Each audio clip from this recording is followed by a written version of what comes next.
donc la musique que vous évoquiez il y a quelques instants avec nous en plateau. Et donc juste après, c'est le défilé aérien, c'est le moment que beaucoup de gens, notamment les plus petits, attendent. Hein, oui, c'est un moment très spectaculaire qui est ouvert par la Patrouille de France traditionnellement. Le point clé pour le défilé, c'est que c'est la seule fois où la Patrouille de France vole à 9 appareils, c'est-à-dire que le remplaçant, exceptionnellement, fait partie de la formation. Et ils seront en formation Big Nine, le grand 9. Et c'est ce qui généralement systématiquement ouvre le défilé. Et ensuite il y a une succession de tableaux, qu'on appelle les tableaux, ce sont des formations différentes d'appareils qui vont symboliser des missions différentes réalisées par l'armée de l'air, la marine, et chacune illustre une mission particulière de nos armées, notamment l'armée de l'air et l'espace, que je pourrais détailler peut-être tout à l'heure. Bien sûr, il me semble justement d'ailleurs que vous évoquiez le partenariat un peu avant entre la France et l'Inde, partenariat stratégique également de matériel. L'armée indienne et l'armée de l'air notamment est équipée en Rafale en partie, et ils seront d'ailleurs présents. Il y aura quelques Rafales indiens qui vont voler. Juste derrière la Patrouille de France, le défilé aérien sera ouvert par une formation de 4 Rafales, avec 3 Rafales indiens suivis d'un Rafale français.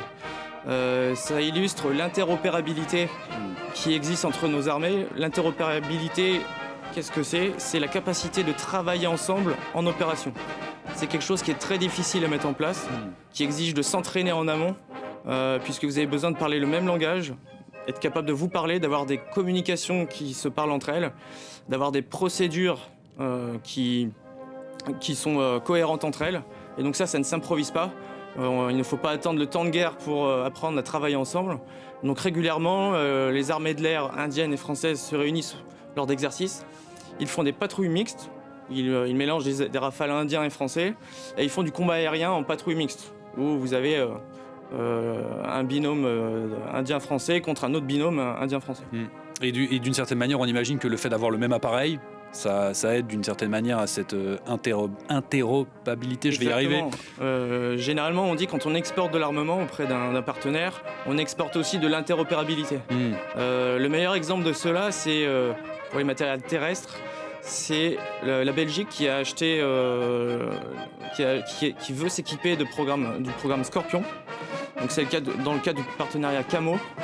L'idée, c'est que... Alors, il faut détailler un petit peu pour nos téléspectateurs. Le programme Scorpion, qu'est-ce que c'est? Ce sont des véhicules, c'est ça, pour l'armée de terre? Oui, c'est un ensemble de véhicules et de capacités, donc on va les voir défiler tout à l'heure, qui vise à équiper l'ensemble des forces terrestres de l'armée de terre, mais aussi un système principalement de transmission et d'information, qu'on appelle un système d'information et de communication, qui permet le combat collaboratif.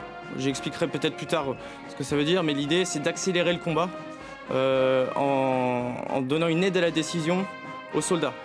Concrètement, c'est lui proposer une action réflexe entre le capteur qui va détecter une menace et l'effecteur qui va être l'armement pour traiter une menace en un temps réflexe et donc accélérer la boucle décisionnelle.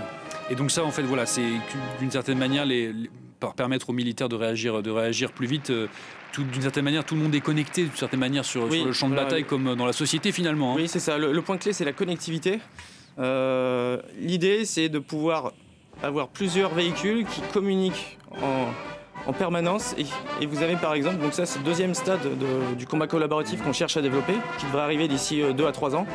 Vous avez par exemple le capteur optique d'un char qui va détecter une menace, et la pièce mortier qui est à 500 mètres qui va directement pouvoir se pointer sur l'objectif sans qu'il y ait une intervention humaine jusque-là. En revanche, la séquence de tir, l'ordre de tir, lui, est toujours donné par le soldat.